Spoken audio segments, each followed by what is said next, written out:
Hello everyone, I hope आप सभी fit and fine होंगे। तो आज हम लोग एनसीईआरटी का चैप्टर 3 एटम्स एंड मॉलिक्यूल्स के बारे में पढ़ेंगे। अभी तक मैंने चैप्टर 2 कंप्लीट करवाए हैं, आज 3rd चैप्टर के बारे में देखते हैं। तो चलिए सबसे पहले हम लोग एटम के बारे में समझेंगे। तो चलिए इसके पहले प्राचीन भारतीय इतिहास में देखते हैं।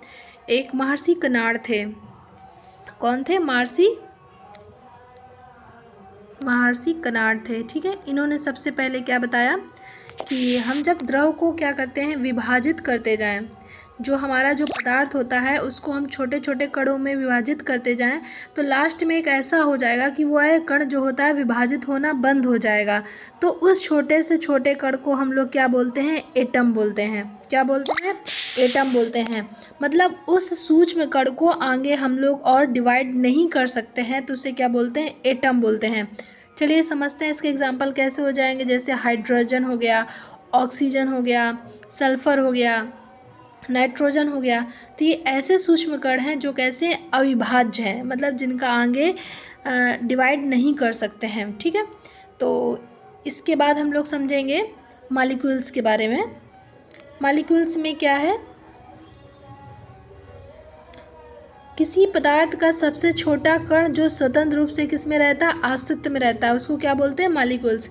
चलिए उससे पहले हम समझाना चाहेंगे जो हमारा एटम होता है,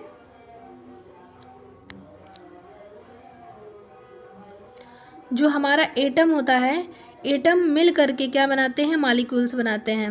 क्या बनाते हैं? मॉलिक्यूल्स बनाते हैं। और ये मॉलिक्यूल्स कैसे होते हैं? दो तरह के होते हैं। एक मॉलिक्यूल्स में क्या होता है? सेम काइंड्स ऑफ एलिमेंट्स होते हैं। क्या होते हैं? Same kinds of atoms. क्या होते हैं? Same kind of atom. ठीक। और दूसरे में कैसे होते हैं? Different kind of atoms. कैसे होते हैं? डिफरेंट। ठीक है, अब समझ में आया? जो हमारा एटम होता है वो मिल करके क्या बनाते हैं? मॉलिक्यूल्स बनाते हैं। तो सबसे छोटा कण तो एटम हो गया। तो उसके बाद जब वो जैसे ऑक्सीजन होता है हमेशा किस फॉर्म में पाया जाता है? O2 फॉर्म में पाया जाता है। तो ये हमारा क्या हो गया? मॉलिक्यूल्स। क्योंकि इसमें से दो एटम शामिल हैं, एक ऑक्सीजन एक, दूसरा ऑक्सीजन एक, दोनों मिल करके क्या बना रहे हैं? O2 बना रहे हैं। क्या बना रहे हैं? O2। तो ये हमारा क्या हो गया? मॉलिक्यूल्स। इसी तरह से आप पानी में देखिए, पानी में क्या है? H2O। इसमें क्या है? हाइड्रोजन भी है और ऑक्सीजन भी है। तो ये दोनों मिलकर के क्या हो जाएंगे? मॉलिक्यूल्स। यहाँ तक आपको समझ में आया? एटम और मॉलिक्यूल्स में डिफरेंस समझ में आया? मतलब एटम जो होता है, एटम को क्या है? आगे किसी भी भाग में क्या कर सकते हैं? पुनः विभाजित नहीं कर सकते हैं। और एटम मिल कर क्या बनाते हैं? मॉलिक्यूल्स बनाते हैं। समझ में आया यहाँ तक? अब चलिए आगे बढ़ते हैं। अब क्या है? रासायनिक संयोजन के लिए क्या है? नियम है, लॉज ऑफ केमिकल कॉम्बिनेशन। ठीक है, तो इसमें से क्या है? टोटल 5 नियम हैं, लेकिन हम लोग अभी इसमें 2 ही नियम पढ़ेंगे। एक द्रव्यमान संरक्षण का नियम, दूसरा क्या है? नियत अनुपात का नियम। तो द्रव्यमान संरक्षण के नियम के बारे में हम लोग समझेंगे। ये क्या है? जब रासायनिक परिवर्तन, जब मतलब केमिकल परिवर्तन होता है, केमिकल रिएक्शन होती है, तो इसके द्रव्यमान में कोई भी चेंज नहीं आता है। मतलब जितना भी रिएक्टेंट्स होता है उतना ही रिएक्टेंट्स का मास होता है, उतना ही कितना होता है? प्रोडक्ट का मास। तो ये कैसा कौन सा नियम हो गया? द्रव्यमान संरक्षण का नियम। ये तो law of conservation of mass, ये तो पढ़ने से ही समझ में आ रहा है कि जितना रिएक्टेंट्स का मास होगा उतना ही कितना होगा? प्रोडक्ट का भी क्या होगा? मास होगा। अब चलिए सेकंड नियम के बारे में पढ़ते हैं। सेकंड नियम क्या है? नियत अनुपात का नियम। क्या है? नियत अनुपात का नियम। तो ये जो हमारे जो दोनों जो नियमों के बारे में किसने दिया है? लवाजिए तथा जोसेफ एल प्राउस्ट। किसने दिया है? सबसे पहले बता दें, लवाजिए और क्या है? Joseph L Proust. ठीक है, ये दोनों क्या है? वैज्ञानिक हैं, इनका नाम याद रखिएगा। क्या नाम है? लवाजिए प्लस जोसेफ एल प्राउस्ट। ठीक है, तो अब हम लोग किसके बारे में पढ़ेंगे? नियत अनुपात का नियम। तो इन्होंने क्या बताया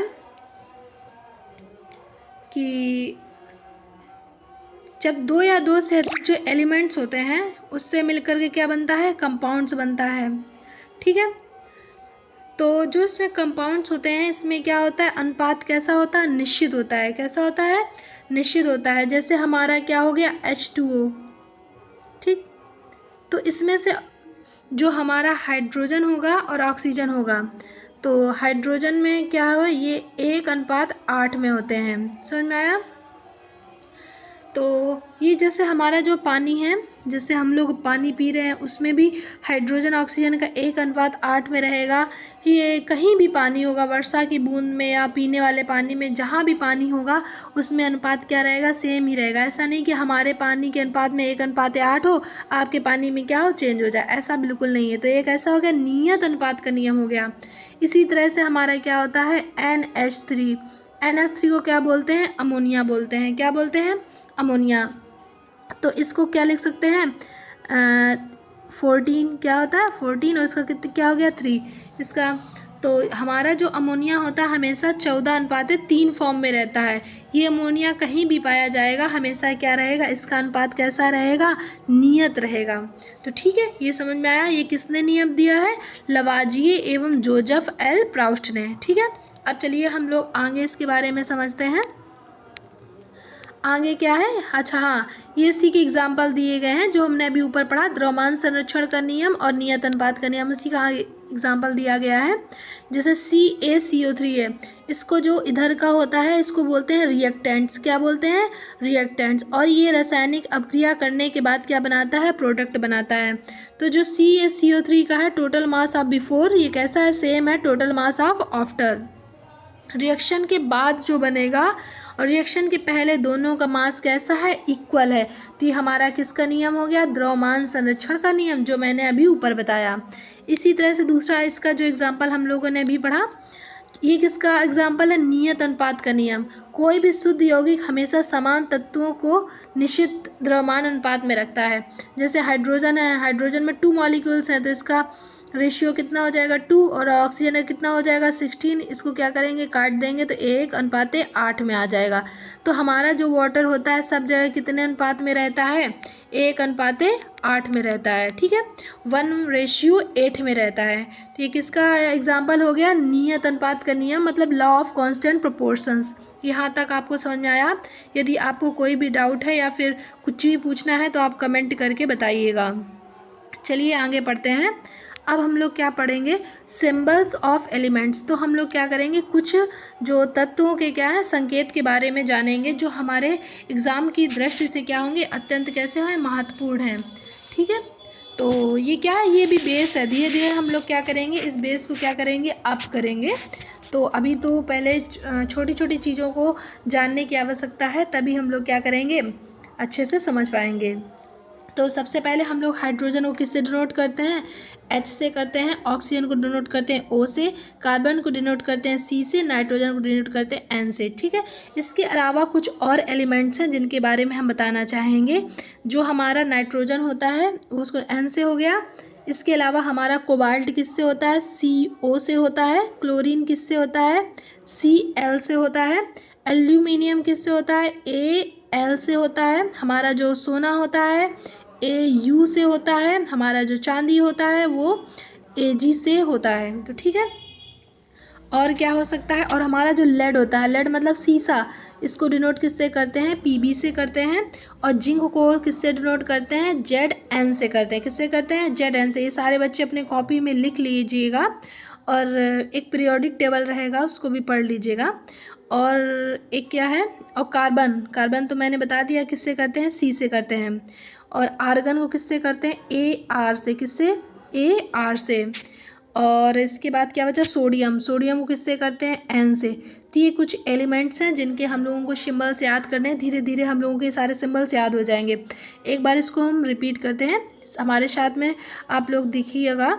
जो हाइड्रोजन है H से करते हैं, ऑक्सीजन O से करते हैं, कार्बन C से करते हैं, नाइट्रोजन N से करते हैं, कोबाल्ट CO से करते हैं, क्लोरीन को Cl से करते हैं, एल्यूमिनियम को Al से करते हैं, Au को सोना से करते हैं, Ag को सिल्वर का करते हैं, Pb लेड को करते हैं, और Zn जिंक को करते हैं, और Ar जो है वो आर्गन के लिए हो गया, सोडियम के लिए Na हो गया। ठीक है, यहाँ तक सबको समझ में आया।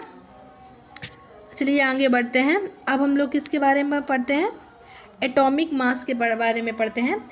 ये क्या होता है, इसको हम लोग क्या कहते हैं, जो परमाणु का द्रव्यमान कार्बन होता है, इसके कार्बन जो 12 होता है उसके 1/12 भाग से क्या करते हैं, तुलना व्यक्त किया जाता है।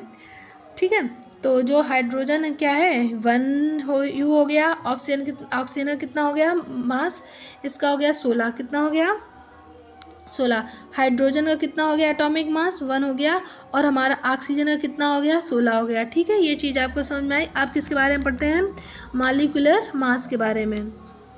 ठीक, अब जैसे इसमें से क्या पूछा गया है, H2O में कितना मॉलिक्यूलर मास है, तो हम लोग क्या करेंगे, जो H2 में कितने मॉलिक्यूल्स हैं 2 हैं, और इसका कितना हमने अभी एटॉमिक मास बताया 1, प्लस ऑक्सीजन का एटॉमिक मास कितना बताया 16, इन दोनों को जोड़ने के बाद कितना आ गया 18। तो जो हमारा 18 हो गया, क्या हो गया मॉलिक्यूलर मास। ठीक, यहाँ तक आपको समझ में आया। अब चलिए आगे बढ़ते हैं। अब हम लोग पढ़ते हैं मोल कॉन्सेप्ट, मोल की संकल्पना। तो इसकी सिंपल सी डेफिनेशन है, वह मात्रा मतलब उतना amount, the amount of substance मतलब वह मात्रा जिसमें कितना हो 6.022 × 10⁻23 कण होते हैं, उसे क्या बोलते हैं मोल। क्या बोलते हैं मोल। ये हमें क्या है वैल्यू याद रखनी है, ये कहीं ना कहीं आगे यूज़ हो सकती है। इसको डायरेक्ट वे में भी 1 नंबर में भी यूज किया जा सकता है कि हाँ, वह मात्रा बताइए कि एक मोल किसे कहते हैं। तो मोल क्या है, ये जिसमें से 6.022 × 10⁻23 कण होते हैं, उसे क्या बोलते हैं मोल बोलते हैं। इसी तरह से हम लोग एवोगाड्रो नंबर के बारे में भी, एवोगाड्रो संख्या के बारे में भी हम लोग पढ़ेंगे। ठीक, अब क्या है इसमें क्या दिया गया है, यदि उसमें से वह मात्रा जिसमें 6.022 × 10⁻23 कण प्रति मोल होते हैं, कितने प्रति मोल, तो उसको क्या बोलते हैं एवोगैड्रो संख्या। समझ में आया। प्रति मोल का मतलब है 6.022 × 10⁻23 कण प्रति मोल, मतलब एक मोल में कितना होना चाहिए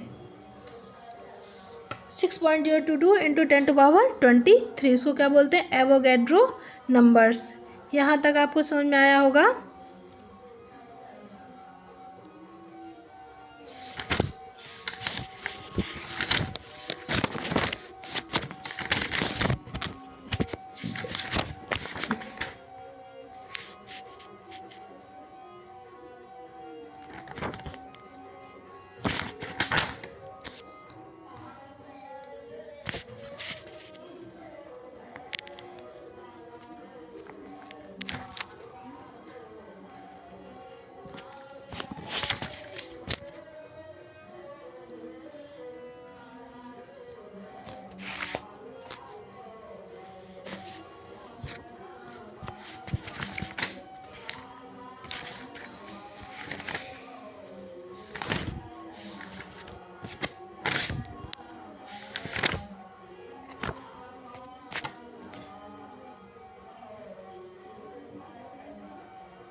इसका एक फार्मूला होता है n =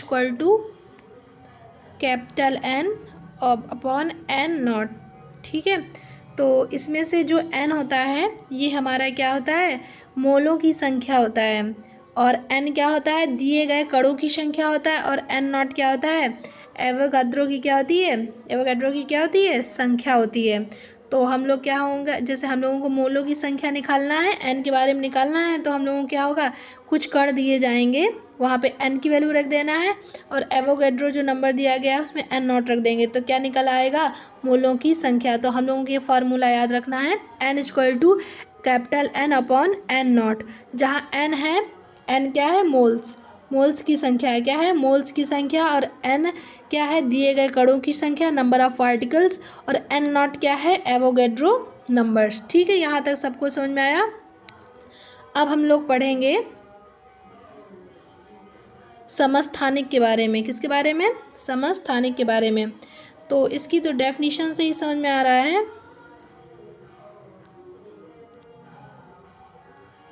एक ही तत्व के वे परमाणु जिनकी परमाणु संख्या समान, वह द्रव्यमान संख्या कैसी होती है? भिन्न भिन्न होती है। ऐसे वो तत्वों को क्या बोलते हैं? समस्थानिक। जैसे क्या होता है 6C12 और क्या हो जाएगा 6C14। तो जो हम लोग 6 इधर लिखे हैं ये हमारा क्या है?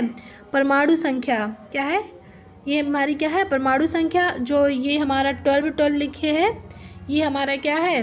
द्रव्यमान संख्या। क्या है? द्रव्यमान संख्या। मतलब जो 6 है ये हमारा एटॉमिक नंबर हो गया और जो हमारा 12 हो गया ये क्या हो गया? मास नंबर हो गया।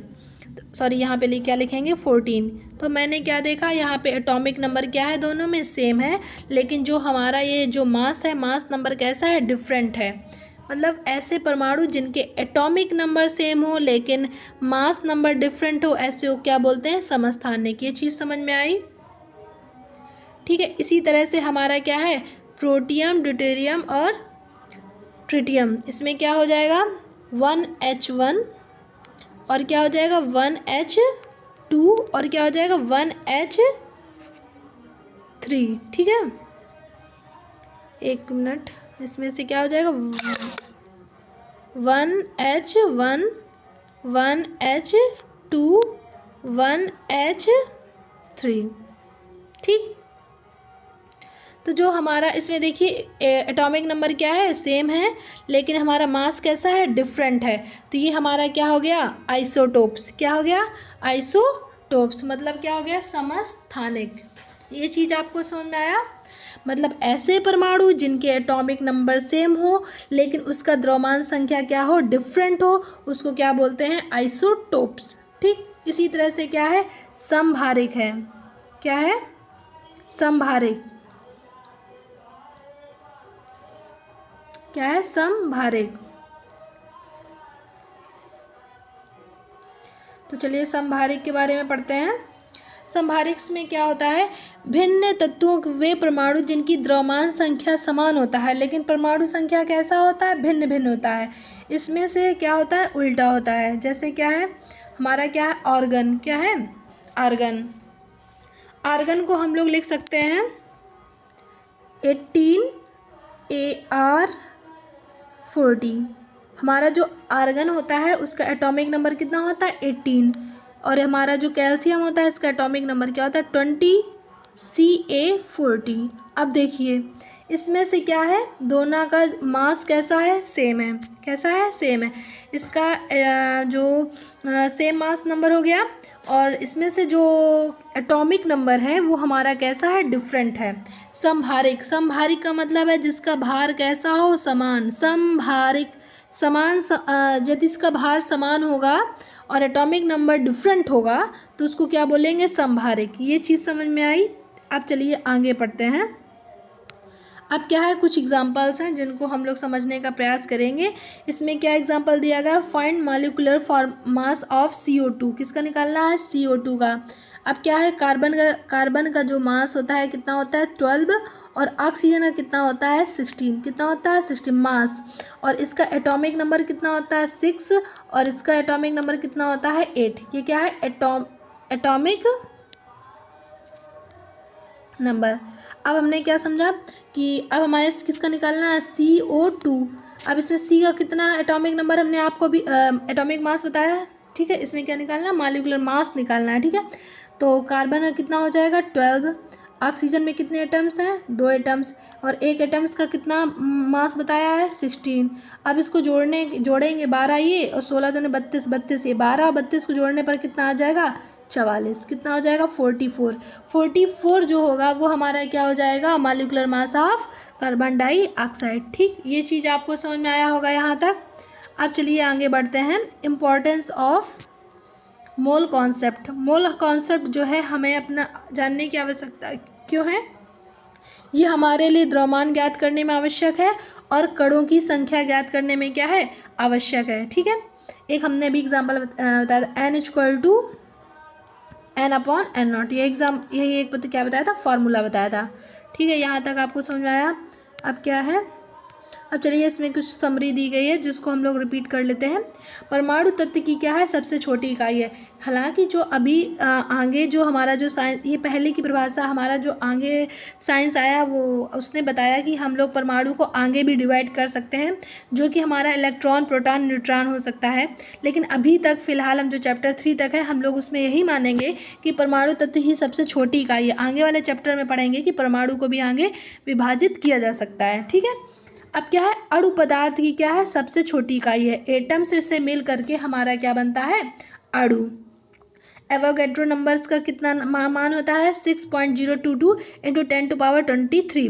आइसोटोप्स और आइसोबार समझ गए होंगे। समस्थानिक क्या होता है और समभारिक क्या होता है। समस्थानिक का मतलब होता है जिसका स्थान समान हो, स्थान का मतलब एटॉमिक नंबर सेम हो और एटॉमिक मास क्या हो, डिफरेंट हो। समभारिक में क्या होता है, जिनका एटॉमिक नंबर डिफरेंट हो और उसका एटॉमिक मास क्या हो, सेम हो। ठीक है, यहाँ तक आपको चैप्टर एटम्स और मॉलिक्यूल्स के बारे में समझ में आया होगा। इस चैप्टर में बस इतना ही है। तो सभी बच्चों का चैप्टर 3 कंप्लीट हो गया, एनसीईआरटी का क्लास 9th का। अब हम लोग नेक्स्ट वीडियो में चैप्टर 4 पढ़ेंगे। और यदि आपको मेरे चैनल द्वारा दी गई जानकारी और ये चैप्टर अच्छा लगा है तो मेरे चैनल को like, subscribe and share and comment कीजिएगा। Thanks for watching.